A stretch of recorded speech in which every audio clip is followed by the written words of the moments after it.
I just changed my name. I took my shahada, innit, man. I got a new name. Yeah, I'm Muslim. Sprinter খ্যাত British wrapper central C আনুষ্ঠানিকভাবে ইসলাম ধর্ম গ্রহণ করেছেন। সম্প্রতি একটি live স্ট্রিমে তিনি কালিমা পাঠ করে শাহাদা গ্রহণ করেন। ইসলাম গ্রহণের পর তিনি নিজের নাম পরিবর্তন করে রেখেছেন আখিল।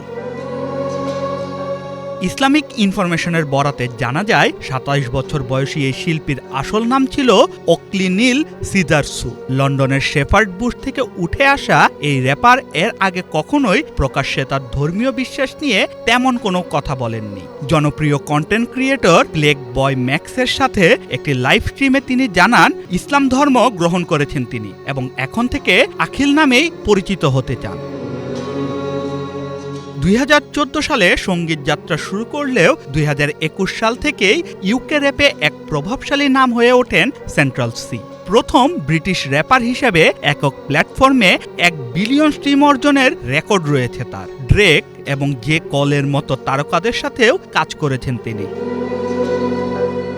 এই ব্যক্তিগত ও আধ্যাত্মিক পরিবর্তন ভক্তদের মধ্যে ব্যাপক আলোচনার জন্ম দিয়েছে। সামাজিক যোগাযোগ মাধ্যমে বিশ্বজুড়ে তার অনুসারীরা শুভকামনা জানাচ্ছেন। মুসলিম কমিউনিটির পক্ষ থেকেও তাকে উষ্ণ অভ্যর্থনা জানানো হয়েছে।